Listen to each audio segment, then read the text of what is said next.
Gary Lineker will be back on the BBC this weekend. And on Monday morning, we heard from the BBC Director General, Tim Davie.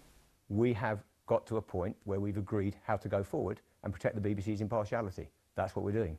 The BBC says there will be a review led by an independent expert on its existing social media guidance, with a particular focus on how it applies to freelancers, outside news and current affairs.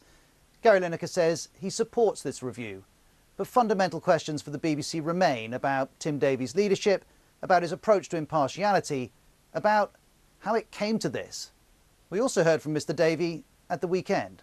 People want to be able to express opinions. I understand that. I have only one objective, which is to make sure the BBC is truly impartial. When Tim Davie took over in 2020, he said impartiality was his #1 priority. The issue now is how he went about that. And getting into the detail of this is no small undertaking. There are editorial guidelines on impartiality, social media guidance, the BBC's Royal Charter references it, as well as whatever individual contracts might say too. There's a lot. Let's start with the definition. BBC guidelines say impartiality is reflecting all sides of arguments and not favouring any side. But they add, putting impartiality in practice is more difficult.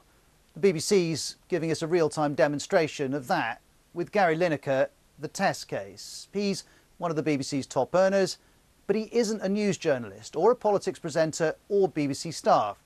He's a freelance sport presenter. And in 2021, I asked him about the BBC's impartiality guidelines.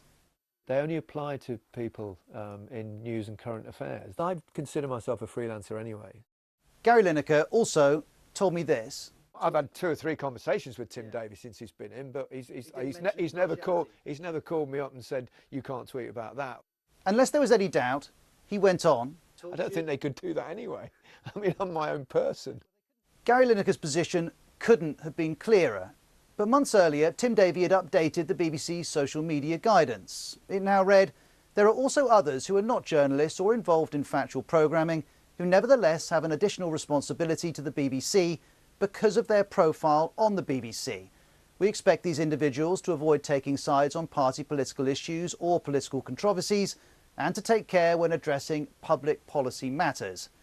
As the BBC's David Sillito notes, at the time, some described the new rule as the Lineker clause. But if it was the Lineker clause, it was far from clear if the man himself accepted that this applied to him, nor if the BBC had stipulated in his contract that it must do. Which brings us to September, when Tim Davie gave MPs this update. I'm very supportive of Gary. I think he's a brilliant presenter.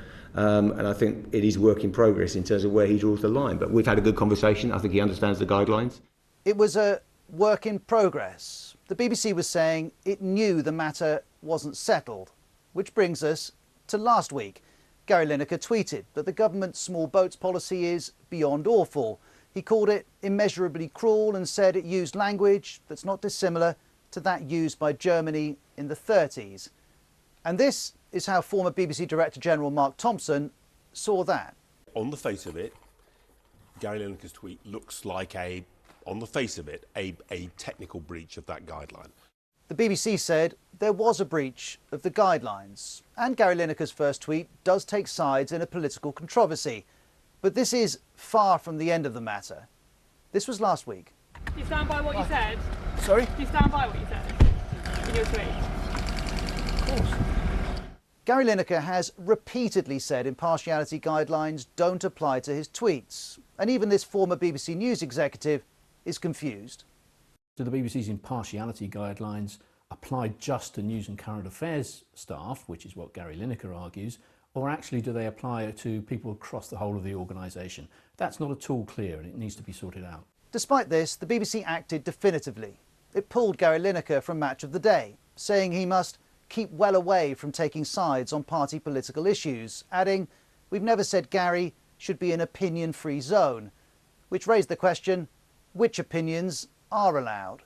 3 days later, in its news statement, the BBC says the potential confusion caused by the grey areas of the BBC's social media guidance that was introduced in 2020 is recognised.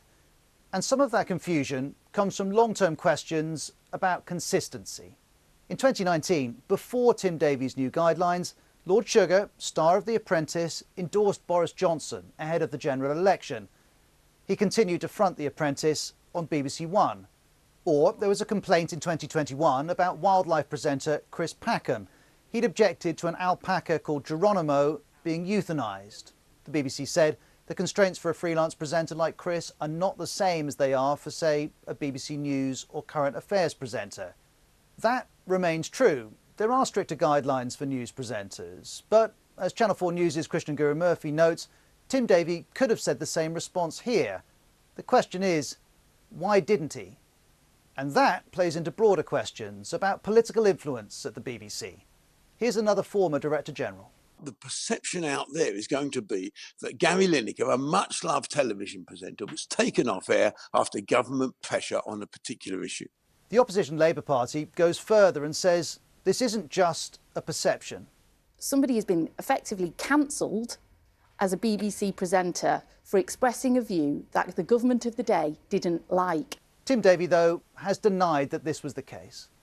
We are in the BBC and myself are absolutely driven by a passion for impartiality, not left, right or pandering to a particular party.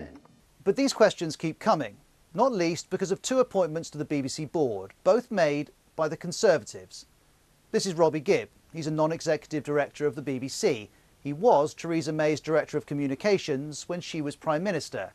And this is Richard Sharp. He's BBC Chairman.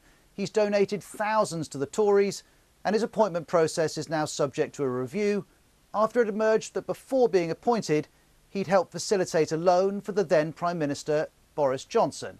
Now, BBC board members do not have a say in BBC editorial matters, but broader concerns remain, not least for the BBC's World Affairs editor, John Simpson, who tweeted this weekend, "The BBC's current problems stem from the fact that it doesn't have sufficient defences against politicians who want to impose their control over it."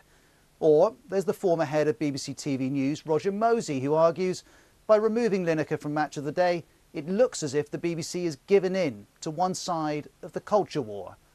The BBC denies this, but even now, with Gary Lineker's suspension resolved, many wider issues are not. If you start applying the rules of news and current affairs to everybody who works for the BBC, where does it end? You know, does it end with Tess Daly on Strictly or Alan Sugar on The Apprentice or even David Attenborough? Are they not allowed to say things? That's a matter for this new review. But this is no longer just about which impartiality rule applies to which person.